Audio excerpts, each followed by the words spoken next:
the Super Speedway. Welcome to episode 334 of the Super Speedway podcast, recorded Tuesday, September 10th, 2024. I'm your host, Eric Young, and I'm joined, as always, by my co-host, James Cush. James, how's it going tonight? Oh, just fantastic. Yeah? Just wonderful. I think I'm coming down with something. So I think I'm going to get this this podcast in right before I get too sick to do it tomorrow. So Sweet. yeah. You know, Eric, I was scrolling through Twitter to make sure I didn't miss any news. Okay. And one of my favorite things, Twitter does not have hardly any redeeming qualities anymore. But when we have a race coming up at a racetrack and the timeline starts to fill up with historical moments from racetracks, Yeah. usually there's like, this was a great race, or, oh my gosh, look at this accident from God knows when at this track. Right. I was just greeted as I logged into Twitter, Oh, no. courtesy of the NASCAR and NBC Twitter account, the 2016 tire explosion of Derek Cope. Oh, yeah, that's right. And what all time, what the heck was that moment? No kidding. And I was like, oh yeah. Once a year, that'll come back to my feed. Yeah. There it is. Yeah. Yeah, still one of the oddest moments in NASCAR. Yep, a car just exploding and just crumbling to pieces. Derek Cope has had so many memorable moments, most of them bad. Right. That one might be the top. I think just one of them was good. I think one of them was good. Yeah. Because we went to Richmond. I remember his Richmond crash. Yeah. There was this thing, but yep, I love opening Twitter and finding just race cars randomly exploding. It's always good. Yep. So thank you, NASCAR and NBC, for that awesome trip down memory lane. And with that, off we go. Off we go. Yeah. Yeah, we had a race this weekend, James. Couple of them. Cup Series at Atlanta Motor Speedway, the Quaker State 400, available at Walmart. Walmart wanted to make sure they were known this weekend. They did a good job of that. Yeah. Man. But I guess to start out with, there's all kinds of stuff to talk about from this week. Actually, I think we're going to spend more time on news, probably the topic we've talked about so many times this year. Yeah. But we'll bust through Atlanta here first before we get to that. Oh, we have the first round of the playoffs. Exactly. And go figure, the guy who wins the race has been, completely out to lunch for a while. Honestly, if it wasn't for Nashville, he wouldn't even be in the playoffs. Even Joey. Yeah. So, yeah, Joey Logano gets a win, moves on to the round of 12, and completely shakes things up right to start the thing off.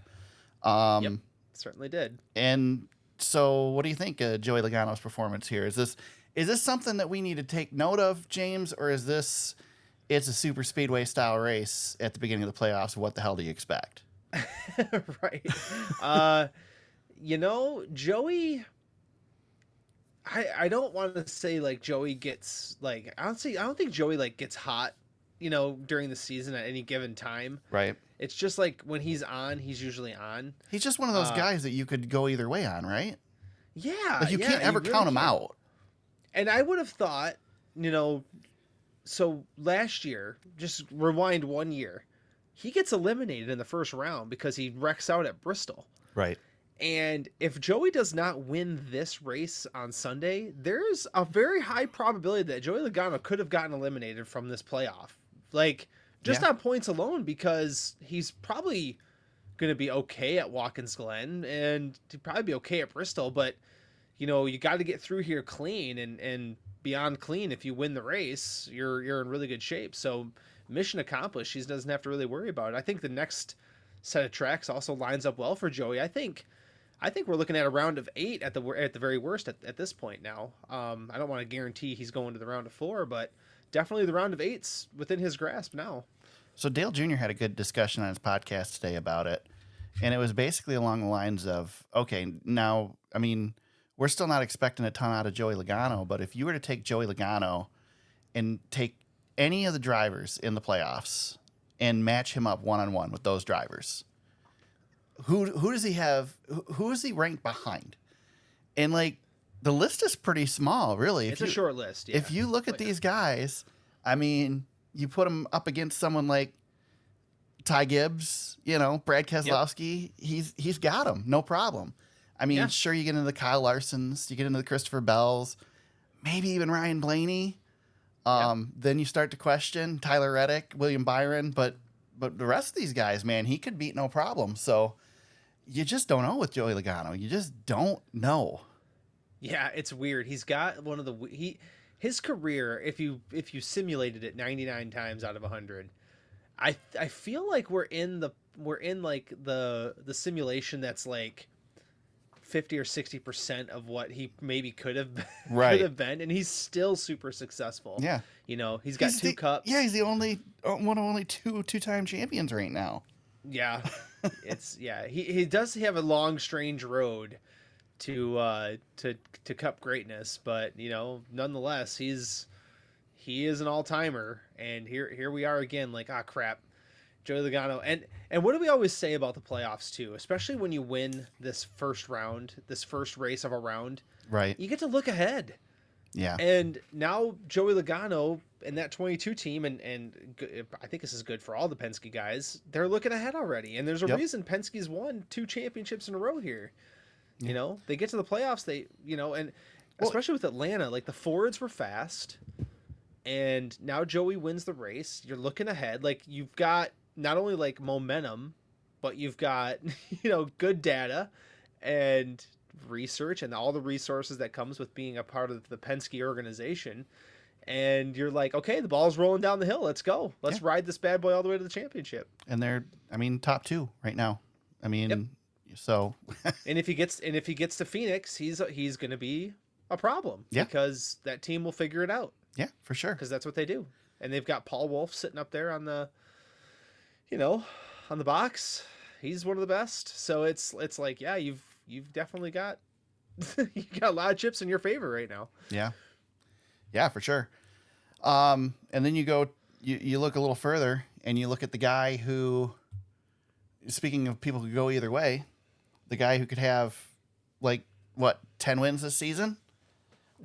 But yeah, a couple of them. Consistently busts his ass out of nowhere, and did it again this weekend. Just weird. One of the weirdest wrecks that we've seen in a long time. Larson just reminded me of Kyle Busch at Daytona. Do you remember this? Oh man, probably 2017 or 18.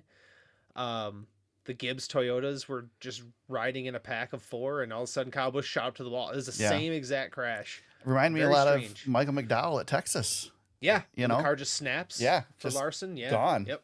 And holy cow, man. The replays don't look as crazy, but when watching it live, like, all of a sudden they're just going along in a line, and he's gone in the wall. Yep. Like, holy crap. And to second on that, you've got Chase Briscoe coming along, and you feel like he's got time to stop. And when you watch it in real time, it's like, oh no, he hits him hard too. And he hasn't lifted yet. No, and he said he's thankful that he didn't break some bones because of the way the pedals went through the floor. Well, how about not only that, James, but if we were to have that wreck at the beginning of the next gen era, the front ends didn't crumple, the back ends didn't crumple. Yeah. Larson's car is freaking destroyed. He's had some massive hits in these cars. Yeah, he has. Since they've gone to the next gen. Yeah.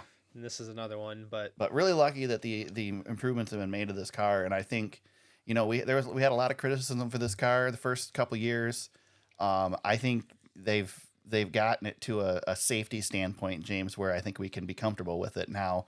You're never fully comfortable in when you're going 200 miles an hour, but yeah, I think we can be comfortable with this car, that it's at least as good, if not in many ways better, from a safety standpoint, than what we used to have. So it's not definitely worse than what we used to have anymore. So that's good. Right. So, so immediately 2 guys, in the playoffs have trouble. Kyle Larson still 15 points to the good. But Chase Briscoe is down 21 points. Not a must win yet, but probably getting in that territory already, because it's tough to come back from that. in two rounds. Well, if he points races at the Glen, maybe steals some stage points, he could.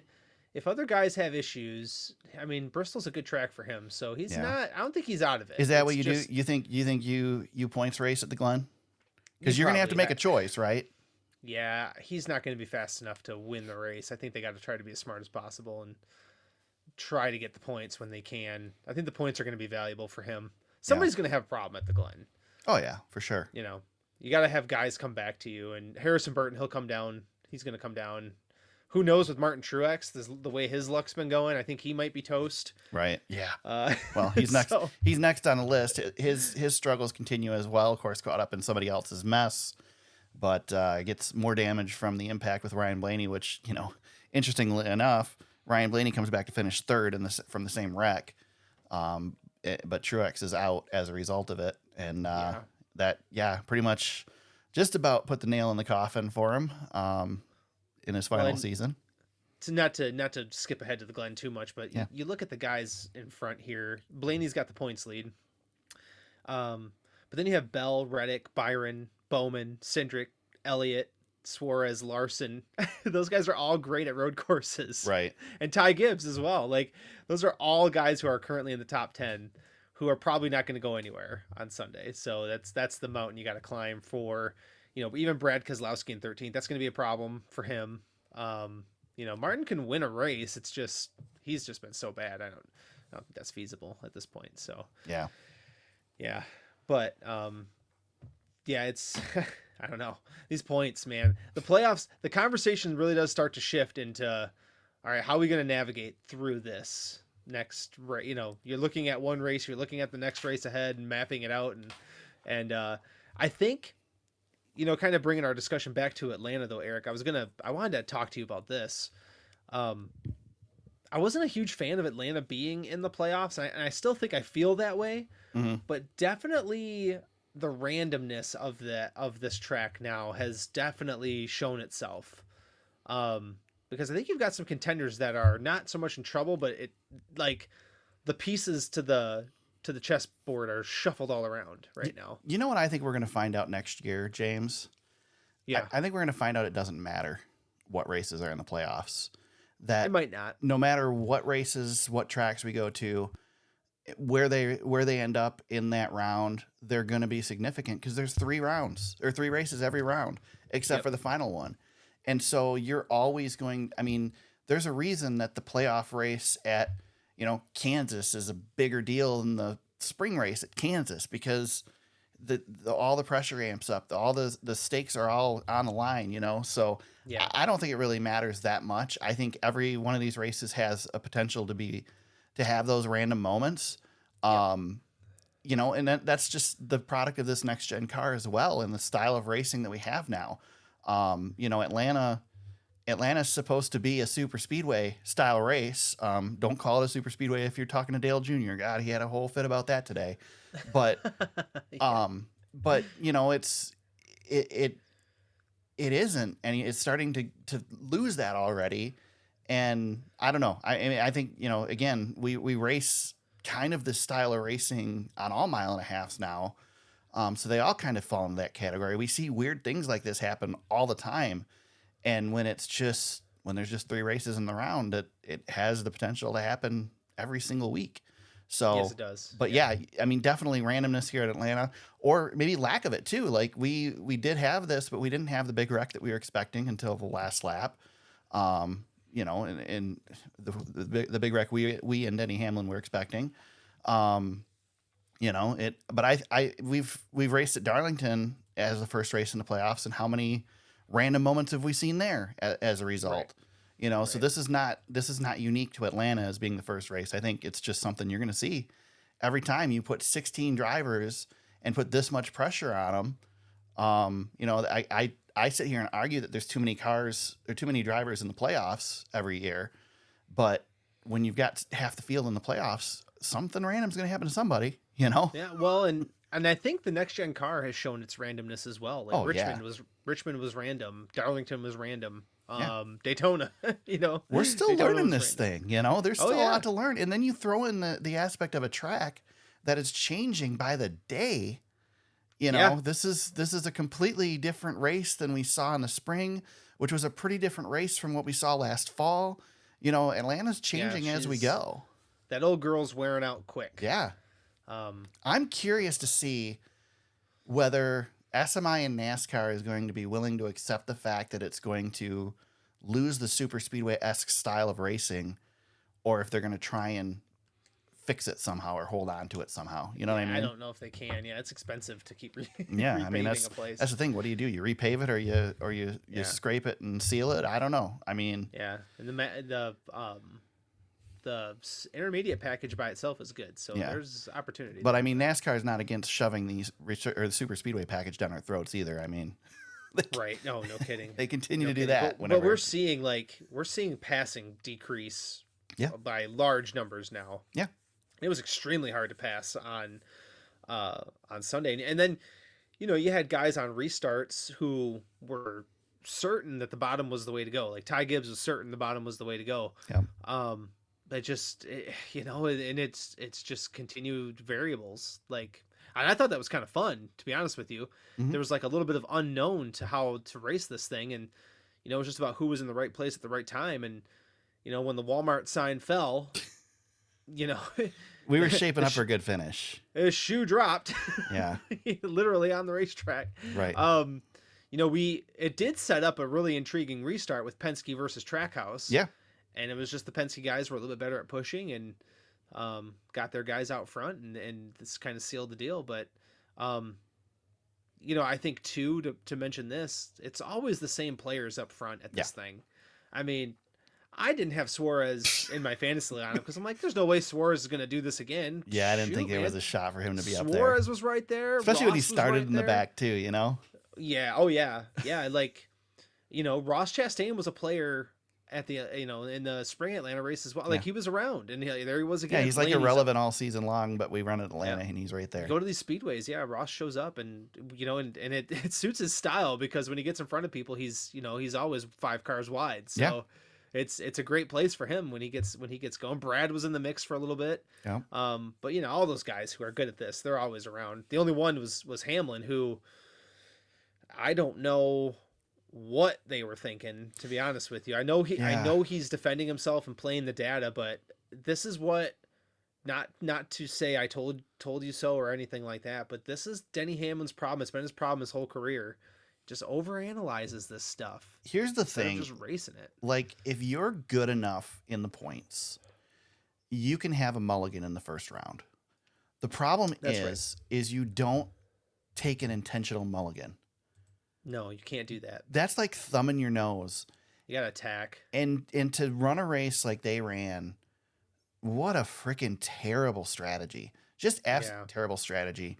And, Kyle Petty ripped him a new one after his post-race interview. And I don't tend to agree with Kyle Petty a whole lot, but Kyle Petty's not wrong.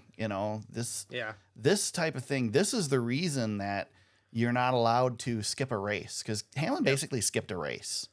Yeah. And if I'm a Denny Hamlin fan and I showed up to that race to watch him race, I am pissed that I sat there through that and paid money for that. He never, and the thing is, it's like, again, like you said, overanalyzing. This is a guy that's so good at these types of tracks. Why the hell would you play that strategy? Well, if you're going to sit in the back and not have points all day, and then what happened to him is the end just ends up wrecking anyway. Yeah, it's like, exactly. At least wreck from the lead. Yeah, get your nose in the fight, man. Right. And try to go get stage points. I know he wasn't going to get many in stage 1, but you can get your points and have a good day. You score 10 points in stage 2, and then if you do wreck out, you're still getting the points. So yeah, really weird start to his playoff. And now if he has a problem at Watkins Glen, or he has a blown motor or something silly, a flat tire, like he's one mistake away from being out of this thing. Yeah. So he's used it up already. Yeah, fortunately for Hamlin, he's going into a couple places he's good at. I mean, Bristol, obviously, he's excellent at, but you can't count on having a good day at Bristol because you don't. It's another unpredictable racetrack. Yeah. We don't know what to expect at Watkins Glen because there's changes there. I don't think those changes are going to have a big effect. And I don't think the tire wear thing is going to be as big of a deal as everybody is talking about. But we won't know until we get there. And you're taking a big risk of being left out to lunch. And I mean, let's not forget, Sonoma, Hamlin blew a motor, Yep. There's been motor issues with Toyotas. Do they have another one this week? You just can't give one away. And you think about like the total opposite of this was Ty Gibbs, who probably could have won this race. Again, a sign fell on the racetrack. Yeah. So Right. Cost us a decent finish. But Ty Gibbs ran up front all day, earned a whole bunch of stage points. Yep. And finished a handful of positions ahead of Hamlin and earned 10 points to his 10 more points than Denny did. Yeah, but at least he tried. He missed a block. He missed a block, but at least he tried. He did. Put some effort in, Exactly. And it's weird. Who the hell was Hamlin's sponsor this weekend? Was it Mavis or whatever? It was the Mavis team, yeah. I mean, nobody knows because they never saw his freaking car. No, not until he was limping to the line. Right. They should get their money back too. Speaking of limping to the line, I wanted to ask you about this too while we're talking about it. Yeah. Denny on his podcast said BJ McLeod lifted and let him get the point. And I saw the video. BJ McLeod 100% backed off to give Denny Hamlin that point. Oh, that geez. could be crucial. Yeah. Also, what does NASCAR got to say about that? I'm just very curious if NASCAR would review that.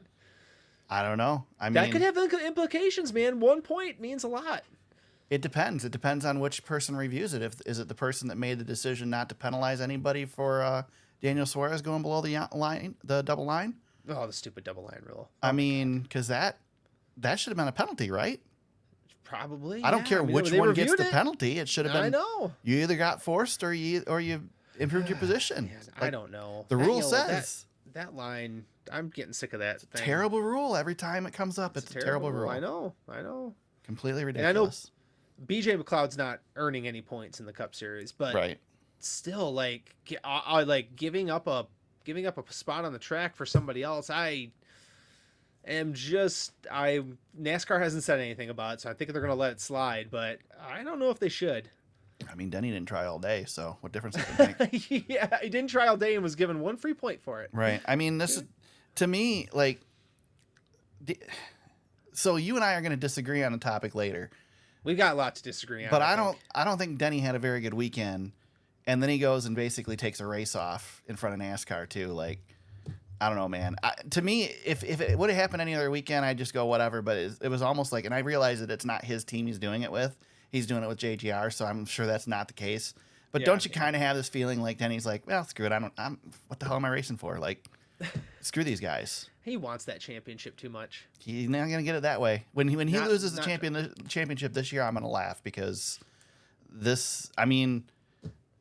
Well, it's textbook Denny. Yeah. It's textbook Denny. When the moment gets big, he can't get it done, and when it's not too big and it's simple, it's more simple than normal, he still can't help but overanalyze the whole situation. Might as well just slap a giant piece of tape on the grill. Blow it up. Yeah, they've done that before too, so. Jeez. Yeah. Golly, man. Yeah, I was wondering when we were going to talk about that part of it, because that was as not that I was frustrated by it, because I don't really give a crap if Denny gets it done or not at this point. Right. He's proven to me he's just not gonna get it done. I just kept waiting for that moment that all of a sudden Denny's up front running, and it just never happened. He just never showed. Yeah, he just was never in the fight. Yeah. I mean, Dale it's not Jr. like did this. Do you remember this? Dale Jr. did this. Yeah, Junior talked about it today. Well, yeah. Well, I'm glad you listened to it, because I remember it vividly, and I remember him adamantly apologizing. Yeah, he said it didn't work.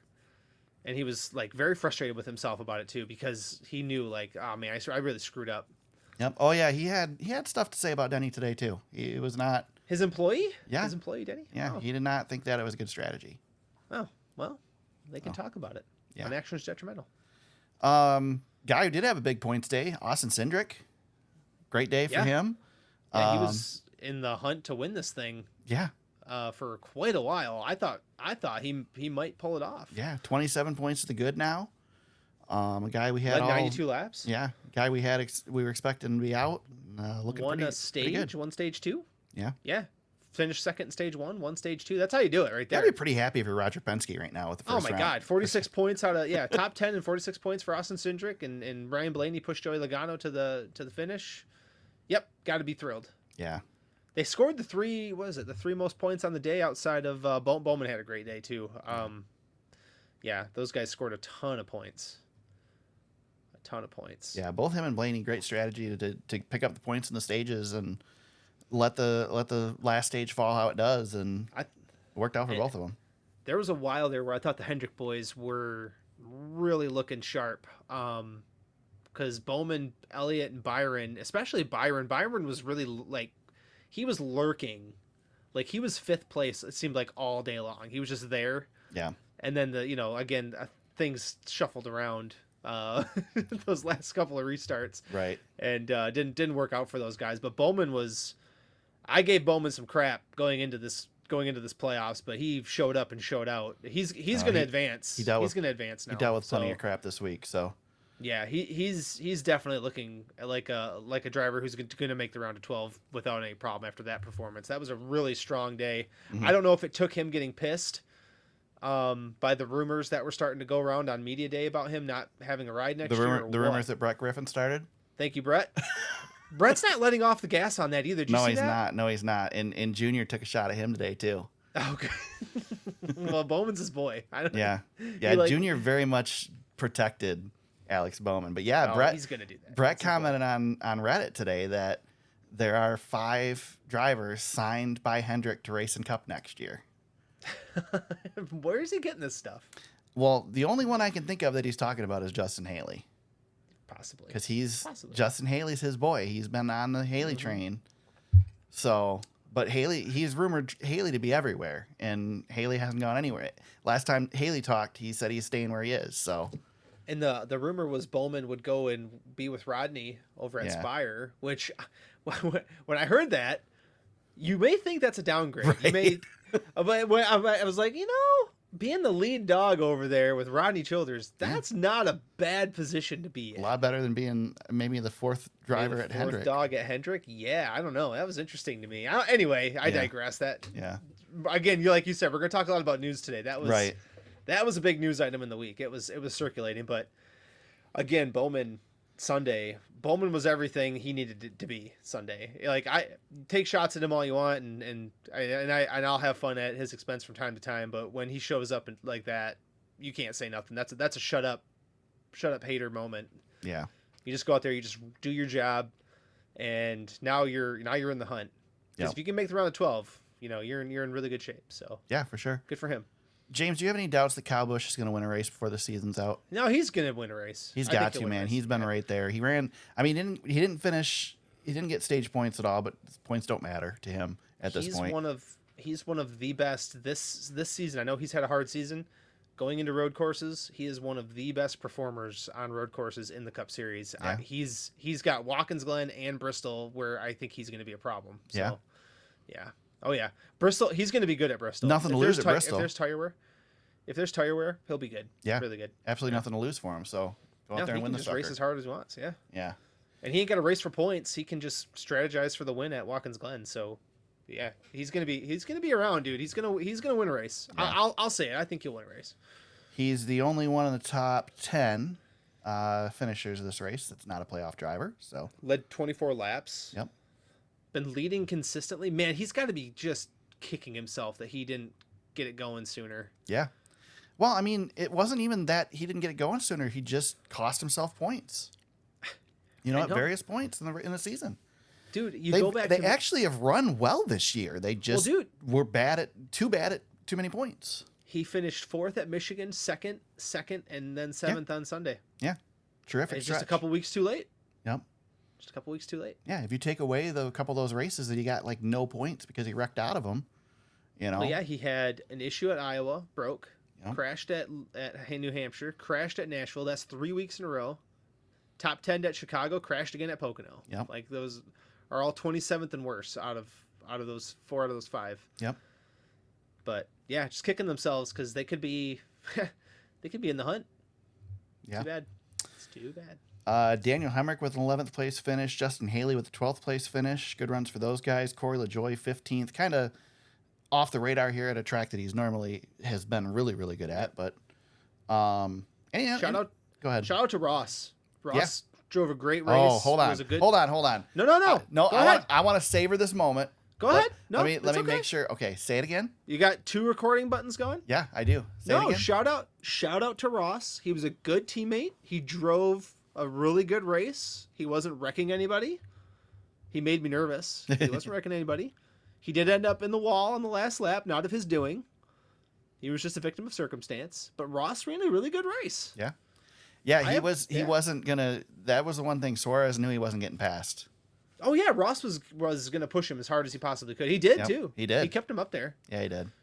He gave him a fighting chance. You know, that's all you can ask for. Yeah.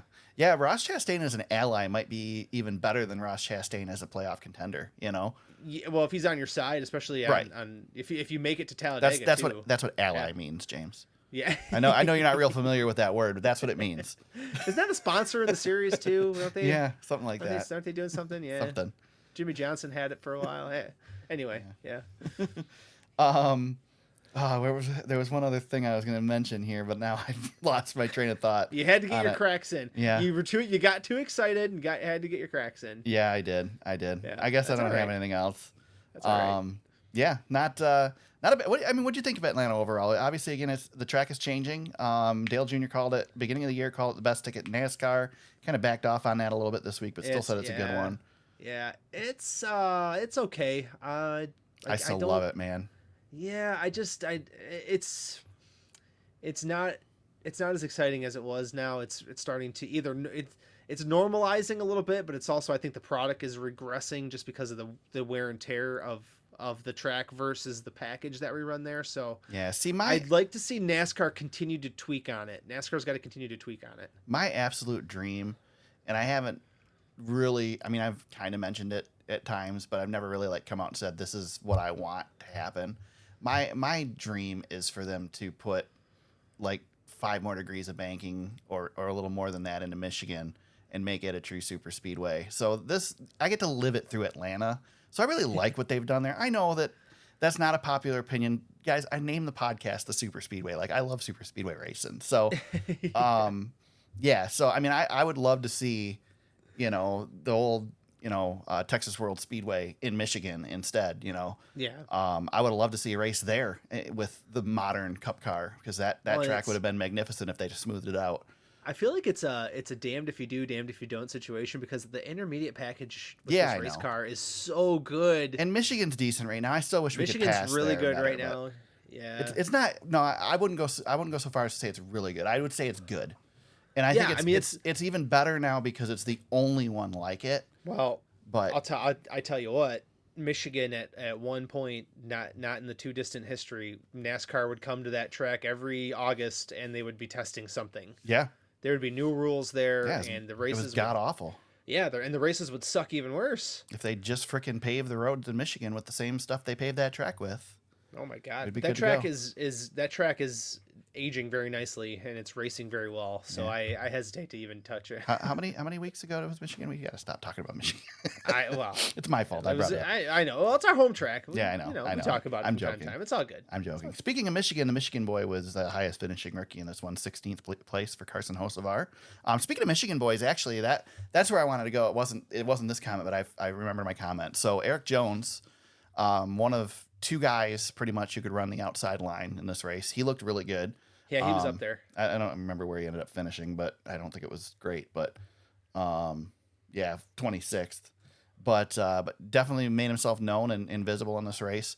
The one that made me nervous, you mentioned Ross Chastain made you nervous a couple times. Old Recchi made me real nervous. I was waiting for him. He was willing to wreck anybody he needed to. He was not worried about pushing and putting himself in bad positions, and fortunately ended up not wrecking half the field. But sometimes drivers drive with a snowplow in the front of their car, it seems like, and they're just out there boxing people out all the time. Yeah, he's one that he's one of them. He don't make any friends on super speedways, that's for sure. No, God, no. He's always aggressive. That was Joey Logano's 34th victory in 570 Cup Series races. Ryan Blaney is your points leader, 5 points over Christopher Bell, but of course Joey Logano's locked into the next round. There you go. Joey Logano being tied with Martin Truex Jr. all time in wins shocked me. Yeah, it's pretty shocking because I feel like Joey's been around forever and been winning forever, and I just did not think that they were that close. Right. With the like at the first glance, and when I saw the stat, I'm like, oh, I guess they are. But Joey's on his way to probably 50 career wins or somewhere around there, so he's got a ways to go yet. There you go. It looks like my results didn't download right for the Xfinity race, but anyway, NASCAR Xfinity Series had the Focused Health 250 on Saturday at Atlanta Motor Speedway.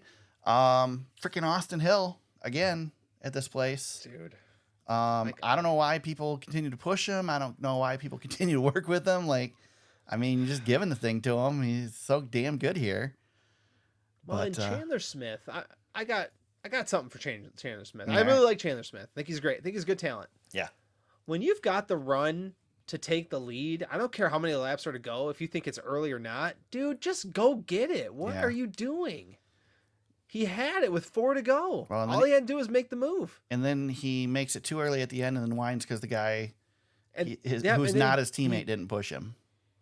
Then he pisses and moans. Sorry, language. He gets all upset at Corey Heim, and it's not Corey Heim's fault.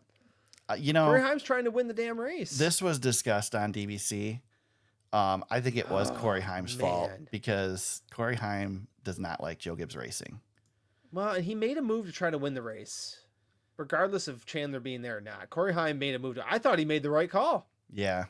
Move be damned. He tried. Yeah. I'm so sick of manufacturer. I'm sick of the expectations. Yeah. 2 speedways in a row where, he's in a Toyota, he should be pushing me. Or, he's in a Chevy, he should be pushing me. Yeah, screw that. Bull freaking crap, dude. Go win the race. Yep. Chandler had it in his own hands, didn't make the move, and then when he did make the move, got upset with somebody else for not pushing him. I don't like that. Yep. And then he blasts him on pit road after the race. Yeah. I did not like any of that. Do better. You gotta do better than that. Yeah. Gotta do better than that. Totally agree. He'll learn, I guess. That's what it's for. I understand that. And again, I like Chandler. Like Chandler's gonna win Cup races in the very near future. Like he's gonna come up to the Cup Series and he's gonna win. Yeah. But golly, dude. Don't get all upset about Corey Heim just because Corey doesn't like Joe Gibbs. So we've kept track of the stats on how many second place finishes that Sheldon Creed's had in his career in the Xfinity Series. Has anybody kept stats as to how many races Justin Allgaier's thrown away with the fastest car? Because I love Allgaier. I don't know what the number is, but he's got the record. My God. And dude. He says a tire went down. James, I don't see a tire going down there. I mean, it sure looks like it from the way the car acted, but I see no evidence that tire went down. I don't know, man. I think he just missed the turn. I think so. I mean, that was just he had the car. He could pass any. He was the only guy who could pass on his own. Everybody's sitting there bitching about how you can't pass in the Xfinity package on this track, and Justin Allgaier's making them all look like idiots. I don't know. I don't know why he does it. He's always in that. I don't get it. Yeah. Oh man. Can I ask you? Yeah. I gotta ask you this because I'm a little bit hazy on the history of all this. Mm-hmm. Why is Corey Heim so mad at Joe Gibbs Racing again?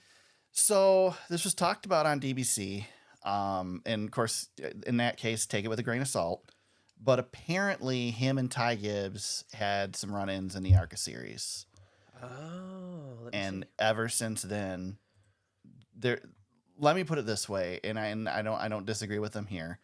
Corey Heim, probably one of the higher end Toyota prospects, right? Yeah, he raced in the Cup Series for 2 Toyota teams this year. Yeah, how many times he subbed for Eric Jones, and he ran the 2311 car, the Special 50 car. How many times have you seen him in a Joe Gibbs Racing car in his career? He is not driven for Joe Gibbs. So there you go. I think that should tell you something right there. He's in the Toyota camp, but he's been with Venturini. He's racing for Gilliland. Yep. And he's been doing everything with Sam Hunt here in the Xfinity Series. If you were to look at a younger driver as a potential future pick, he's a good driver. He'd be a real good one to pick. And if you were the top Toyota team in NASCAR, you might probably take a pretty good look at him unless there's some underlying issue, right? He's a butt kicker in the Truck Series, Yeah. man. He's good. He's a good driver. He's got a chance to win a championship. I mean, he almost won a race in a Sam Hunt car. So, I mean, he's right there. He made the move for it. Yeah. So. All right. Well, I'm glad you talked me into what was going on there. But you got you see guys who get to the Cup Series and the Xfinity Series, and they ain't got a win to their name. And this dude's just been winning races since he was 15 years old in the cars, on the Cars Tour, through the ARCA Series, ARCA West, ARCA East, and even into the trucks. Like, he got into a truck and he was winning in his second season. So Right. he's he can drive, man. I mean, he gets top 10s every time he races. Well, not every time, but you know what I mean. Right. Gets in that Xfinity Series car and he makes it happen. Yeah. He was really good he was really good in that 43 car. I remember that when he was subbing for Eric Jones.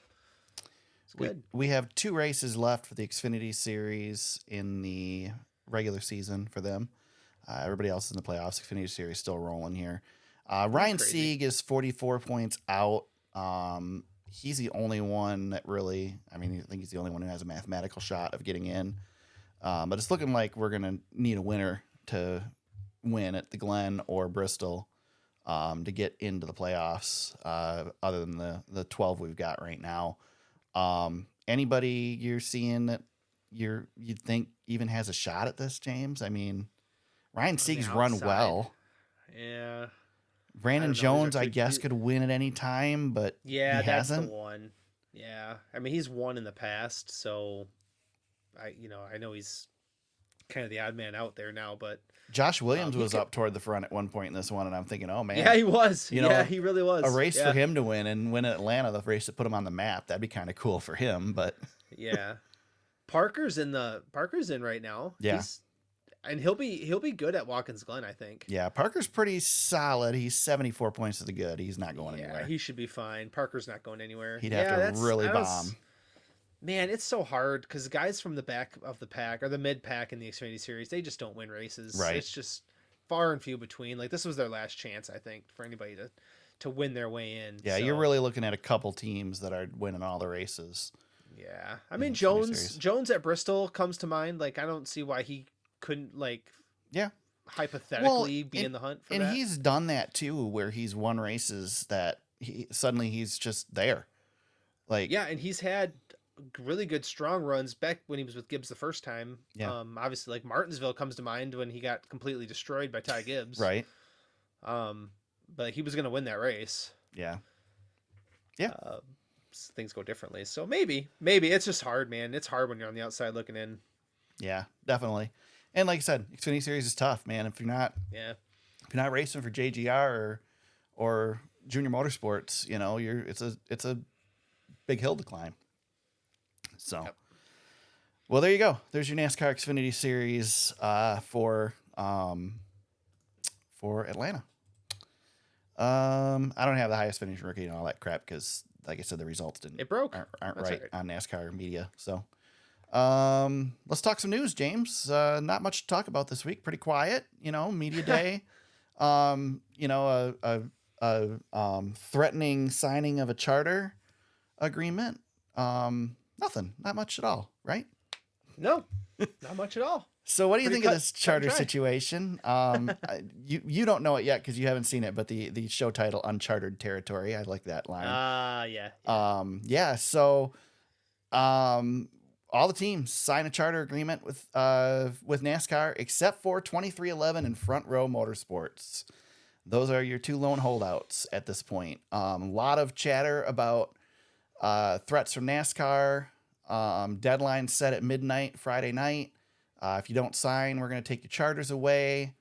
That type of stuff. James, you I don't know. Tell me your opinion on this whole deal. Let's start there. Let's start there, and then we'll start some arguing on this one. Yeah, I think you and I are on opposite sides. Yes, we are. Yes, we are. Because you told me to listen to Gluck's podcast and tell me if your opinions changed, and all it did was strengthen. So good. Okay. All right. Well, typically for me, mm-hmm. I am always leery of management. So that could be team owners or that could be the leagues themselves. But in NASCAR's case, NASCAR technically is the team owner because they own everything. Yeah. I don't know, man. When you resort down to threatening to take the charters away, just because you're tired of negotiating, oh man, that frustrates me. I also really some of the details coming to light really irked me. NASCAR owning 4 charters and potentially being able to field their own teams, that really bothers me because I think if you're trying to grow the sport and you have teams that have capital that are willing to invest in your sport, you should give them an opportunity, whatever the fair market price is for those extra charters. Like, those should be up for grabs. I don't think they should be hoarding those just because they think they can get another manufacturer and then double or triple their money on each of those charters down the road. Because they're just trying to make the buck on the back end versus everything else. So are they trying to make a buck, or are they trying to have a spot so there's some ease of entry for a manufacturer?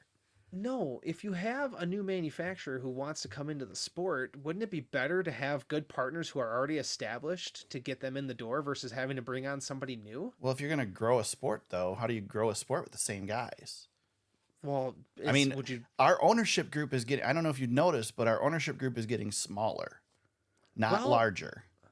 I would say our ownership group is diversifying, though, because Rick Hendrick's aging out and handing off to Jeff Gordon. Brad Keselowski's taking over for Jack Roush. Right. The Gibbs situation's a little iffy because they've had a lot of personal things going on. 3 teams have absorbed 3/4 of Haas. Yes, but you also have... So you got one charter left now for them. So that owner got smaller and 3 others got larger. But you also have teams who have been front row, who's been around for a long time, continuing to grow. Spire, who's brand new still, they're continuing to grow. They're continuing to gain charters.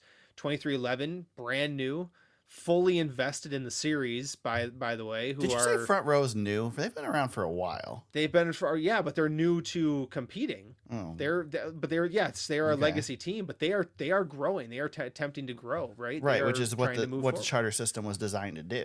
Exactly, it has been working. That's not a problem there. But you have probably your largest team investor in 2311 who's won the regular season championship. They have performance. They're invested in the sport. They brought all sorts of new eyeballs and sponsorships to the sport. They're growing. I think the health of the current ownership is probably has never been better, I would say. And NASCAR's giving everybody the squeeze, and I'm not a big fan of that. I really don't think they should be squeezing them so bad. I know both sides have to give in on a negotiation. Does Denny Hamlin know that? No, Denny doesn't. No. Listen, I'm on Denny's side on this because Denny's fighting for the little guy, air quotes. Yeah, right. Denny's fighting for the little guy here. How many billions does Michael Jordan have? Trust me, I know. Denny has. I know. I don't know. They're not hurting for money over there. I don't like my teammates. Let me tell you that in this situation. But now I'm all distracted. You got me all frazzled. Good. That was my goal. But you have, I listened to Justin Marks, and he was just over it, and he signed. Mm-hmm. Brad Keselowski, same thing. Like, Brad's like, we're not going anywhere. So I signed. Well, Brad didn't seem like he was annoyed with it, though. No, Brad's going to fall. He's going to toe the line with Roger, too. Oh, my gosh. Here we go.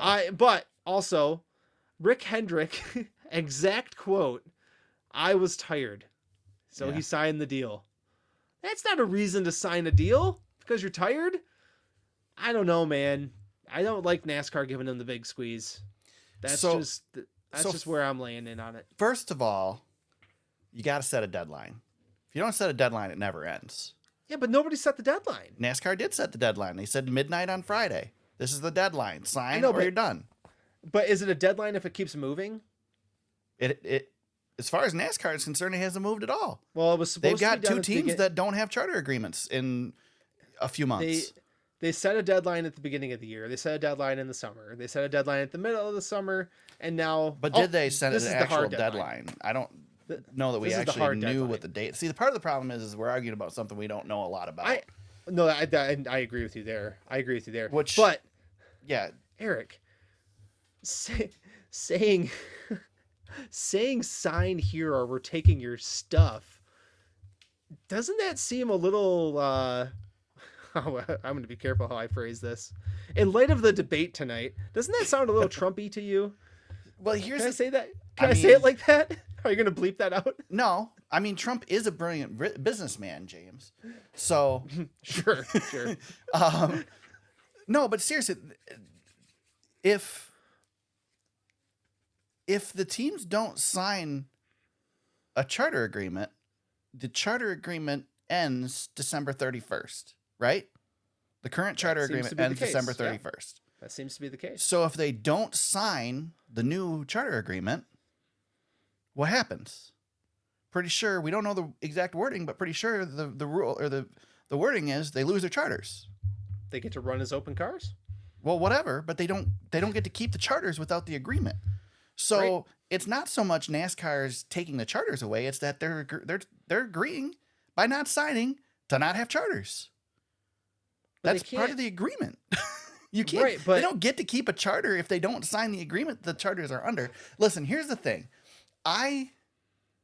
Dude, when the charter thing was first announced, I know. Oh, I know. I said this is what's going to happen, because the problem is that NASCAR has been run as a dictatorship for its entire existence. Damn right. It's the way it's structured. It has worked. Do you know why there haven't been ownership disputes in NASCAR? Because it's run like a dictatorship, and it's either you do it our way or you go play somewhere else.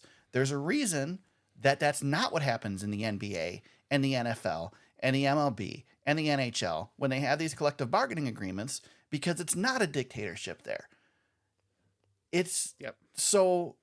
But by NASCAR, hold on, let me finish. Go ahead. I'm going to put a pin. I know I want to put a pin on that though, because I have a comment on that. So while when NASCAR gave concessions to the teams in allowing the RTA to happen, in allowing the charters to happen, and they signed the same damn agreement, so it's on NASCAR. Mm-hmm. They gave up power, and if they don't take what power they have now, they're going to give up more power. Now, you can debate whether that's a good thing or a bad thing, but it's worked for 75 years to a certain extent, right? Mm-hmm. It's a family-owned company. And so if I was NASCAR, first of all, I don't think I'd have let it get this far. Well, yeah. But second of all, I'm not giving up more power, more bargaining power. I hold the rules. So when does it end? You know, you're not getting it back. It's not coming back. So every little bit concession you make, you give up a little bit more. And when you can get 13 to 15 teams? Is that what it is? Or I believe it's 14. No, 15 of 7. 15 of 17. I whatever. Think, like that. If you get the majority of the teams to sign, all but 2 teams to sign, you've won, right? Yeah. So my question is what does 2311 stand to gain from this? I don't see how they're going to get better terms. The only thing I can see is that they force NASCAR into court to open up their books, and NASCAR doesn't want to do that. That's the only benefit I see for 2311. Well, and I think 2311 says you can't take our charters; they belong to us. Well, they don't, because their agreement they signed says they don't. It specifically says that they don't. Again, well, we haven't seen the actual charter agreement, but my understanding is that the charter agreement says that NASCAR can revoke your charters, and the charter agreement runs through this date, and then when that date happens and there's no new agreement, there's no charters. But again, you can't give teams a deadline to say this needs to be done in September, but yet it runs through December 31st. Well, and in the same note, NASCAR has not. Have you heard an announcement from NASCAR that they've taken 2311's charters away? No, they're very quiet. Do you think there's any chance in a million years that 2311 loses their charters? You're going to put your arm around Michael Jordan and kick him in the ass out the door? Especially in the first round of the playoffs. They've got power there. 2311 has some power there. The question I have is, what in the hell does Front Row Motorsports stand to gain? They're not in the position that 2311 is in. They don't have a bottomless pit of money that they can dig into. I think they're in the sit and wait position, though.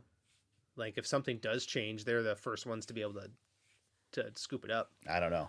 What do you? I want to go back to. Yeah, go ahead. Go ahead and go back to your argument, and then I want to ask you what the end game is here. Well, you were comparing NASCAR to the other leagues. Yes. And I want to say, like, the other leagues, it's not that NASCAR has not been turbulent. NASCAR has had some issues. Well, yeah. But the other leagues are extremely... No, it's been perfect the whole time, James. Everything's been wonderful. Everything's great. But the other leagues have been extremely volatile across their many years. I mean, Eric, you are an NHL fan. You guys lost a season. Yeah. Major League Baseball lost a long time to recover. Baseball hasn't recovered. Baseball hasn't recovered. The NBA has had multiple labor agreements that have been pretty nasty and that have shortened 2 seasons. The NFL had some shortages. I mean, like, this will happen and change can be made from it. But if NASCAR gives them more, though, it's going to be worse in 7 years. Yeah, like... You don't think it's going to be a better agreement next time around? The teams are going to continue to want more. Right, but that's a partnership. But that's not what NASCAR... That's not what auto racing is. Let's take NASCAR out of it. That's not what auto racing is. Yes. That's what Monster Jam is. You know, auto racing is... We provide you the platform, you go race. See, the problem is that we started this agreement where the teams get part of the profit instead of getting the purse. Yes. And that is where the problem became, is that now we're not racing for purse money, we're racing for part of the profit. And that is where this, again, now there's less incentive to go out there and win in some instances because you're getting money regardless. Obviously, the charter agreement has been designed so that does affect what you get in the long run. But the other thing is like NASCAR, I think this is what NASCAR feared from the very beginning with the charters, because when the charters were created, the charters were not designed to be a franchise. The charters were designed to... I know, but that's not what they were supposed to be. The charters were supposed to be, here are 36 guaranteed spots in the field that you can take to a sponsor and sell, that you're going to be, you have 36 races you're guaranteed to be in. Yep.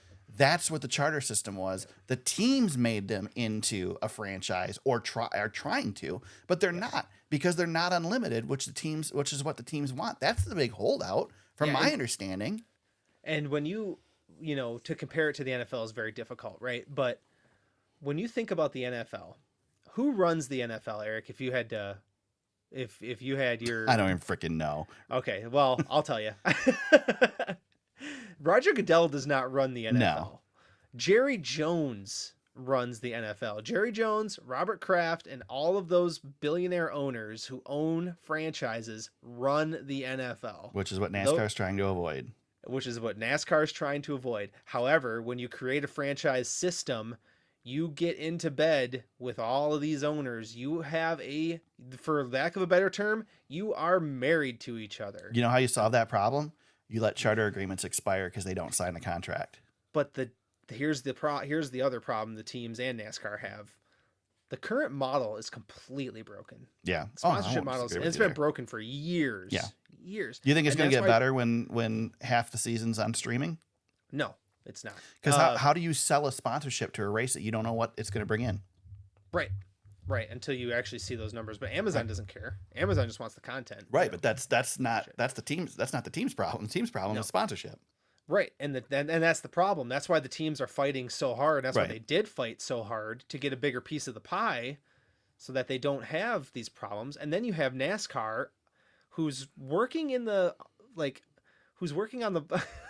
in the underground with this driver. Have you read about the driver? What are they calling it? It's the driver. It's not an incentive program, but it's like they want to create NASCAR superstars. Okay. No, I'm not ready in this. NASCAR wants to pay the drivers directly, which kind of takes some of the power away from the teams. And the team's like, wait a second, that's our job. These are our drivers. So it's like NASCAR is allowed to kind of take everything they want when they want it. They want these little pieces here. They want to put a TV show on here. And you have to participate. You have to do this. You have to do that. And the team's like, wait a second. This is our individual businesses as well. We get to, you guys give us the playground, but this is our business. Right. So you can't just take from us all the time, especially when we're the ones signing the checks for these guys. Now, if NASCAR starts paying Kyle Larson separately, isn't that a little bit strange? Isn't that a little bit of a conflict of interest? Like, of course, if you're Kyle Larson, that's great. You get to, double dip. But, you're taking, like, you're just kind of playing puppeteer with the teams a little bit more, too. So, Yeah. I don't know, man. It's ugly. I think Denny, honestly. Is it? So here's a question. Oh, go ahead. Is it ugly? It is right now. Or I think is this the nature of negotiations? I think. I mean, is it unrealistic to expect that all 15, 17, whatever, how many teams there are going to agree immediately at the same time? Or is it realistic to think that there's going to be a couple holdouts that are going to try and negotiate better?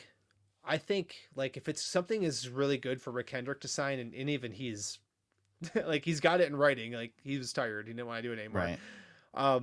But if something is good for Rick Hendrick, it can't also be good for 2311. Right. There's gotta be. Well, let me help your argument here a little bit. And That's okay. Did you listen to DBC this week? No, I didn't. So DBC talked about the fact, I think Brett brought it up, that the teams are in a different.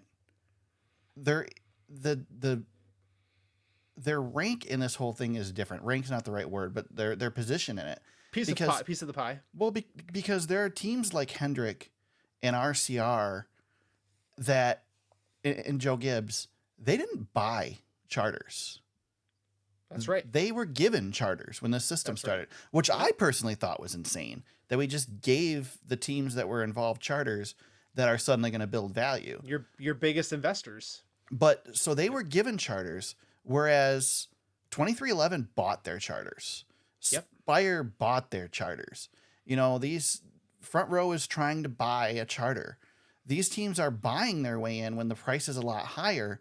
So their stake in the whole battle, there's the word I'm looking for, stake. Their stake in the battle is different because they've made the investment, the front end investment to get into the league.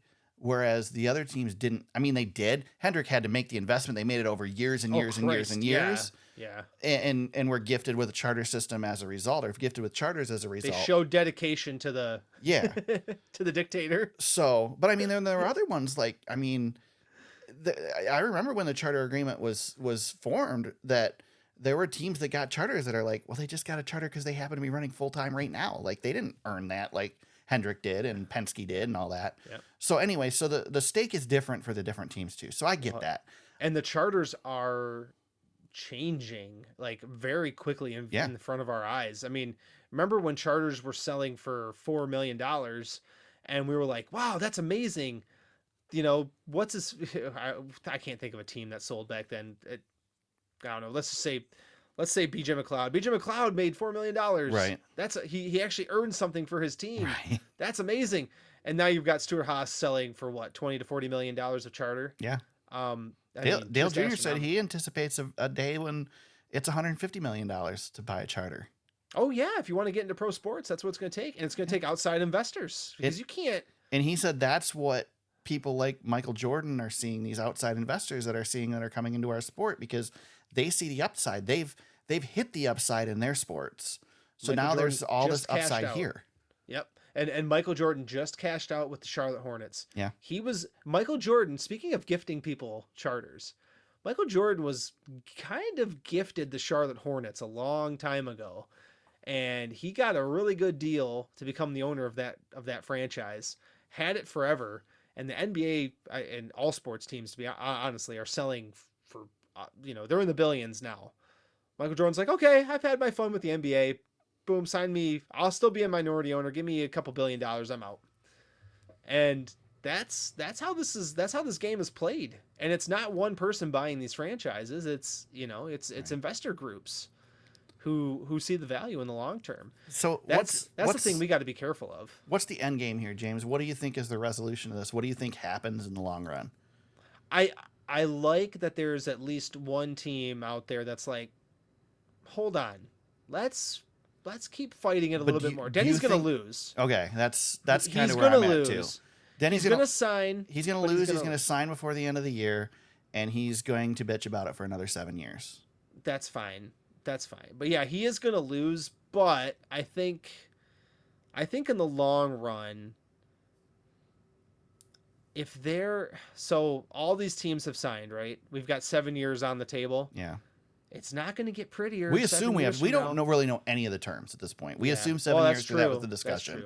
We also don't know that there's discussion that came up today that the 3-team limit is still in effect too. That the teams that the reason that Hendrick and Joe Gibbs signed is because they're grandfathered in, and if they're going to lose that 4th charter if they don't grandfather in right now. So.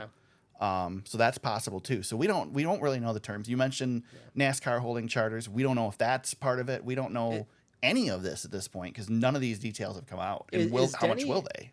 Is Denny fighting for the lifetime charter? Is that really what this is about? I don't know. And how much of it is Denny and how much of it is his partners, too. Because it's not just Denny. Yeah. Denny's not. Yeah. I mean, Denny is not even the money guy at all. No, he's the front face. Right. Yeah. So he's the one with the voice right now. He's the one with the podcast. He's the one that gets a microphone shoved in his face every week. He's the racer who's out there every single week. Yeah. I mean, the best thing for NASCAR in the charter agreement is for Denny to come out in the first round and just be done because then he won't have a microphone in his face every week. Right. So, yeah, I don't know.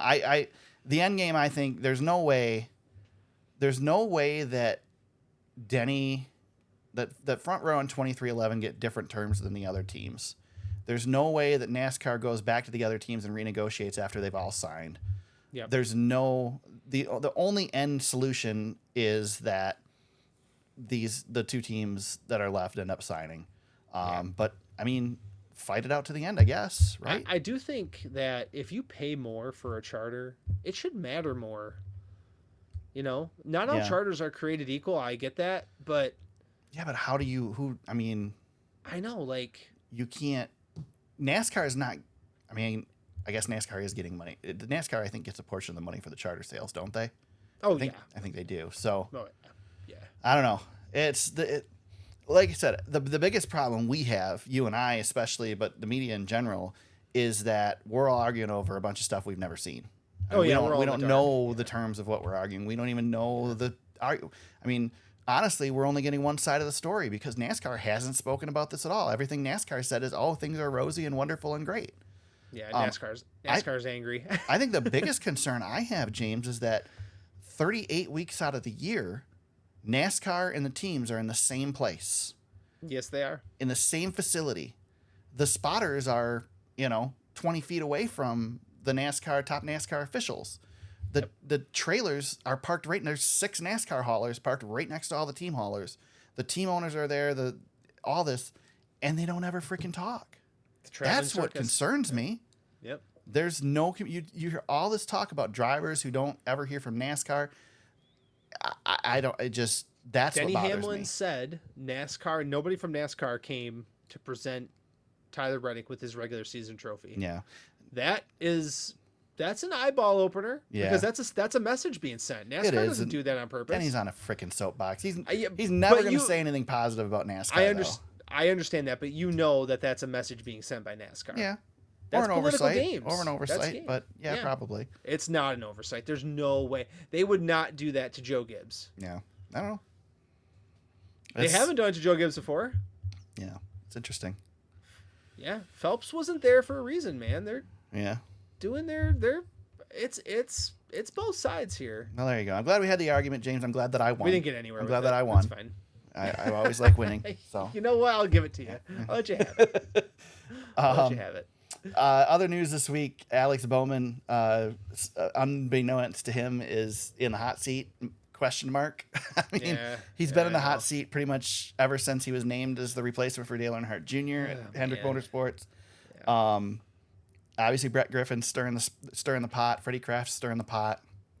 I don't know. I mean, who's the alternate to Alex Bowman? Who that's available right now would you put in the 48 car that's a better choice than Alex Bowman?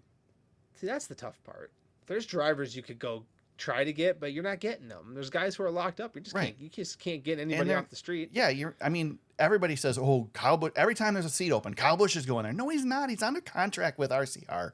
And unless you got some big pockets to get Kyle Busch out of that, everybody hates that Kyle Busch is over there right now, and that's gotten worse. Obviously, it's gotten the freaking darling team owner. Like everybody loved Richard Childress, and now, man, he's he lost his way. Struggling, man. Yeah, I mean, if Hendrick could get Kyle Busch, I'm sure they would make that conversation happen. But maybe again, like you can't. Maybe not though, James, because again, Kyle Busch he's still got to be a big price tag. Alex Bowman's a hell of a lot cheaper, and Bowman's won more races this year than Kyle Busch. Yeah, that's right. So I mean, he has got one. He's got one on there. Yeah, that's the thing. Like there is nobody out there that's available right now that you're gonna get. Even if you go to a lower series, there is nobody that you're gonna get. Who are you gonna put? Justin Allgaier in the car? I mean, it's not a step up from Alex Bowman. Sorry. Yeah, like Eric Jones got signed up. Yeah, he's not coming around. And even you said Justin Haley earlier. That's interesting. Haley's got a lot of upside. He really has a lot of upside, yeah. But it's a risk. Yeah, it is. It's taking Joey Logano from Joe Gibbs Racing type of risk. You know, yeah. It could go either way. Yep. So. Yeah, you can't go get Bubba Wallace or Tyler Reddick. Like is Bubba Wallace an improvement over Alex Bowman? No, he's not. I don't think he is. And the problem with that Bowman has, here's the problem Bowman has. He's in that fourth Hendrick seat. That's always been a pain in the butt. There's always that Hendrick car. It's as long as we've watched NASCAR. He's basically driving the old 5 car, essentially. He is. Or the 25. You remember the 25 forever? Yeah. He's just the rumors don't start unless there's performance issues. And unfortunately for him, he's had performance issues. If he was winning 5 races a year, 3 races a year, there would be no rumor talk. Because guess what? There's no rumor talk about Kyle Larson. No. There's no rumor talk about Chase Elliott. And there's no rumor talk about William Byron. You know why? Those guys win. They win a lot. They win multiple races a year. Alex Bowman's in a big-time slide. And I know he won Chicago this year, and awesome for him. But neither here nor there, he's struggled from time to time. And that's why the rumors even start in the first place. So I understand that Bowman is mad and he gets a little agitated about it, but the root of the problem is the performance. Perform better, the rumors go away. Same thing with Kyle Busch. Why are there rumors about Kyle Busch? Because his car frickin' sucks. And he's too good to be sitting over there, and people get frustrated by it. The car sucks. If the car was winning better, like it was last year, there's no issues, and nobody talks about him leaving. So there you go. Performance, man. Go win races. Yeah. The only problem is that Alex Bowman has better performance than what he's given credit for. I don't disagree with you on that. I mean, let's look at this season alone. He has 1 win, 7 top 5s, 13 top 10s. He's made the playoffs. In 27 races. Yep. That's pretty good stats for a guy who's on the hot seat. Yep. You know? The so-called hot seat. Right. I mean, last year, I guess last year was rough. 4 top 5s, 10 top 10s. But 33 races, and he was injured. So you got that. 31 to 36 the year before, 4 top 5s, 12 top 10s, 1 win. Yep. I mean, he's consistently, prior to that, the 2 years before that, more than 15 top 10s. You know, that's half the season, half the regular season. So, I mean, I don't know. I don't think Bowman is. I think the problem that Bowman has is he performing up to the level that you would expect him to in a Hendrick car?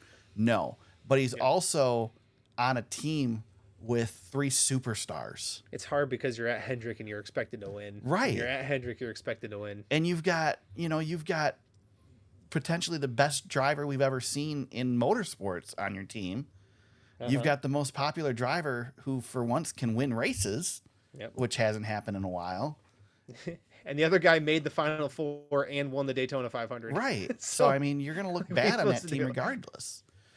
Yeah, it's tough, man. I don't know. That 4th Hendrick seat, I'm telling you, it's always been that way. You think about the 4th Hendrick driver, and it's always been like this, man. Jerry Nadeau, Ken Schrader. And Bowman hasn't way back. Bowman hasn't lucked into his wins that he has won either. Like he's run well to get those wins. I mean, Denny Hamlin might beg to differ. Yeah, well, there were a couple that one year. Yeah, I don't know. It just I don't say luck because you got to be there. I don't think is Bowman the fourth best driver at Hendrick? Yes, 100%. Fourth best driver at Hendrick for sure. But does Bowman get the credit he deserves for the performance he has had? No, he does not. He's not the 30th best driver in the sport. Oh, he's not. Although I did just think of a name for the 48 car. Oh yeah. Don't laugh. I think this is actually a good idea. Carson Hocevar. That's pretty good. Yeah, maybe. Got you thinking about it at least. Yeah. Yeah, I like it. There's a lot of upside there. Okay. A lot of upside. Who has more upside, Carson Hocevar or Justin Haley? Oh. That's tough, right? Boy. Because Haley has performed much better in a lesser car. You would assume, right? Haley's had more seat time too. Yeah. I don't know. Hocevar, man. I don't know. Hocevar, he's kind of been like a little lightning in a bottle. Hocevar, as soon as he dials it in, is going to be really good. Yeah, he is good. He's good now. He just makes mistakes as a young driver does, but he's good. I would say, if you're Hendrick, you leave that spot warm for Connor Zilic, but he's signed with Trackhouse, so yeah, you got to get him from Trackhouse first. He'll probably Suarez will be available after next year. Yeah, well, and that or Zilic will go to Shane Van Gisbergen's seat when Van Gisbergen retires, because you can't imagine he's got a ton of years in him, right? Yeah. So, yeah.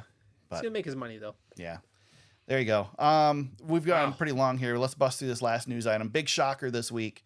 Today was announced that Kyle Larson's going to run the 2025 Indianapolis 500 and the Coca-Cola 600 and try the double for the second time. Well, try it the second time. Hopefully actually get to do it. But the news was that Rick Hendrick said that if rain is a factor next year, he'll run the Coca-Cola 600, not the Indy 500. Lesson learned. Yeah. That's we had that discussion before the race this year. when the dictator rains down rulings. Yeah. Well, he just signed that charter agreement, man. He's got to have his driver there. Yep. Darn right. So, good for Larson. I mean, we saw this coming, right? I mean, that left a bad taste in his mouth. Yeah. So don't blame him. Not to mention he didn't have the performance in the race that he should have. It didn't work out at the end.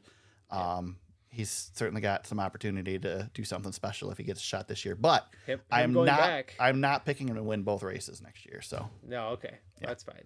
But him going back, he's going to be better. Oh yeah. Yeah. Larson with experience is going to be scary for those guys. Yep. James, any checkered flags this week? Oh man. You go first. I got one. I got to find it really quick. I have one that's non-NASCAR related, and you're going to really, really enjoy this probably way more than you should enjoy it. But I got to give a checkered flag to the Detroit Lions for a hell of a victory on Sunday night. It was fun, wasn't it? I can't say too much because I'm supposed to hate the Lions. You would be so proud of me. I stayed up. Wow. I know. I watched the whole game. Impressive. And then I couldn't sleep and through overtime. It was. I mean, I like Matthew Stafford a lot, but it was kind of cool to see the Lions beat him twice. On the coin toss and in the game. There's a lot of Jared Goff as his daddy stuff going on, which is fun. It was a fun game. The Lions tried to give it away like they've done many times in the past, but managed to get the win and start the season off right. I think I like to poke my fun at the Lions. I like to give them some crap. I'm not going to jump on the bandwagon, James, but I'm excited to see what they can do this year. And heck yeah, I would really like to see whether I've loved them or hated them over the years. I'd like to see them finally get to the big show. So, oh man, watching them in overtime just absolutely pound that rock all the way down the field was so much fun. We've never been able to do that. Yeah, in my lifetime, they just took over. You and I have talked before. If there's one person that can make me a Lions fan, it's Dan Campbell. So, he's the best. He's awesome. Yeah. I love that guy. Dan Campbell. Yes, yeah. Right. Good stuff. So there you go. That's my checkered flag. That's awesome. I was scrolling Twitter today, and there's speaking of Detroit sports, the Tigers are in a wild card race, but this is NASCAR related. Minnesota Twins Royce Lewis was caught talking about the Minnesota Twins' chances to make a playoffs. Why is this NASCAR related, might you add? Well, the tweet that currently has over 80,000 views right now as I'm looking at it, he's wearing a Winn-Dixie nice. Ford Taurus Mark Martin shirt. Nice. As he's talking about this run that the Twins are trying to go on. And I just, every time I see a vintage Mark Martin shirt, Got to roll. He's got the best vintage stuff. It's always out there. So, checkered flag to Mr. Royce Lewis, Minnesota Twins. I'm not rooting for you though, because the Tigers are trying to catch him. But still, rocking that vintage Mark Martin Vin Dixie, man. Woo, that's a bad machine. I know that Kyle Busch has the record, but Mark Martin and the Winn-Dixie car are still the Xfinity or the Busch Series GOAT. Oh, scared the crap out of people when that 60 car came rolling up. Oh yeah, good stuff. Good stuff. Any black flags, James, this week? This is probably not going to happen very often. I'm going to give it to Kyle Larson. Ooh. It's just a weird crash. Yeah. So I guess he has no way to blame but himself. Yeah. Which is hard. I'm like trying to find a spin on it, but this might be the only black flag I ever give him. It's not like we haven't seen this car just lose control, but man, he is. Honestly, the black flag you should give him is for making the greatest driver comment, because ever since then, it's been all downhill for Kyle Larson. Max Verstappen has been absolutely crap since that whole thing happened. He hasn't won a race, so maybe it's a curse for both of them. Something in the water. Something in the water for the best driver. Who knows? Yeah. Kyle is. He either wins or wrecks. That's for sure. It's such a weird crash, especially when he had a good race going. I know it's probably not like his fault entirely, but yeah, just to see him dart to the wall like that it still shocks me. Glad he's okay. Glad Chase Briscoe's okay. Bad wreck. Wild wreck. Yeah, but when it's not a part failure and that happens, man, it's hard. Yep. My black flag goes to you. Oh. For dunking on drafty car. That's all I got to say. We don't need to have a long discussion, but James is not a fan of drafty car. And Jeff Gluck has a great article on it that he just put out. Drafty car is great. I love the story behind it. James is a hater. So I mean, just because you copied something that's already existed and made it your own. He built it from the ground up. It's good stuff. Yeah, he did. Well, if Gluck says so. Whatever Jeff says, whenever Jeff gets hot on something, Such a freaking hater. Short track corner real quick. I'll bust through it. Bobby Pierce won the World 100 at Eldora Speedway. Great tribute to Scott Bloomquist out there as well. By the way. Record crowd at Eldora. I didn't get a chance to watch the highlights or anything, but that's always one of these days I'm going to go there for that. One of these days I'm going to go to the Kings Royal. I love Eldora. That place has a special place in my heart, James. I give you credit for introducing me to that place. You were there the first time I got to walk into that building or into that place. Good stuff. It's like race car. It's like race car heaven. Yeah, it's awesome. Very special place to me. The field of dreams of motorsports, just out there in the middle of God knows where. Farm fields. You're just rolling through corn. And I mean, I get that the times I've been there have been non-traditional, not real races at Eldora because it's been for NASCAR there. But I did get to see late models there. I did get to see the big block modifieds there. I did get to see the standard modifieds race out there as well. So I've got to see the real cars race there, just not the sprint cars. Not sprint cars yet. One of these days it's going to happen. The UARA National Tour Super Late Model Series is going to be at Owasso Speedway tomorrow night. Eric Jones, hometown boy, coming back to race at Owasso. Bubba Pollard will also be there. I think they got 19 cars. Are you going? No, I was planning on going, but my son has his first football game tomorrow night. And I was going back and forth and decided to be a dad, go to the football game instead. So you can always go to more kids stuff. I know. You can only see Eric Jones once. Right. Right. So, but yeah, it should be a good race out there. It's one race, guys. It's 150 laps with the super late models at Owasso. That's all you get. So you'll be in and out on a Wednesday night, and weather should be good. So if you get a chance, go out to Owasso Speedway. Of a facility. If you don't get a chance, I believe Racing America has it, but check Owasso Speedway's website. They'll have the details on there. One of the places is streaming. I think it's Racing America. So. Yep. There you go. Facility they got going on out there. I'm gonna get out there one of these days. Yeah, it's gonna be even better next year and the year after that. So good stuff coming at Owasso Speedway.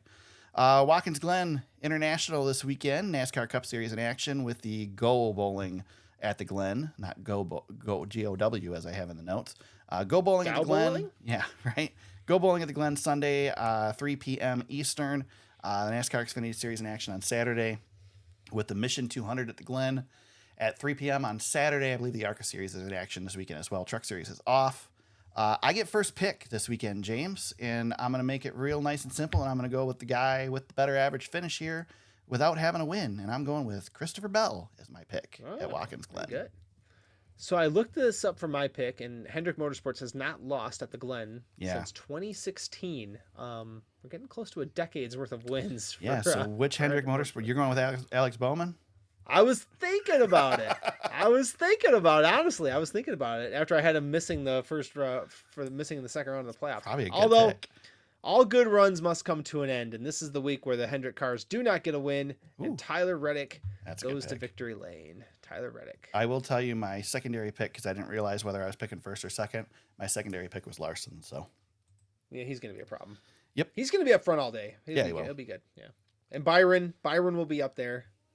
Yep. So, those guys. Again, a note: we've got a new entry to the bus stop, which everybody's made a big deal out of the giant curbs they have there, except that they're not running giant curbs for the Cup Series. So I think if anything, the corner is going to be easier than it used to be because they've moved the guardrail back too. So it's further from the track. So I don't think that's going to be a major issue. They did add a safer barrier coming out of turn 1 as well and straighten that wall out. So should be plenty of room for drivers to go off over there and not hit a tire barrier. So that'll widen things out a little bit as well.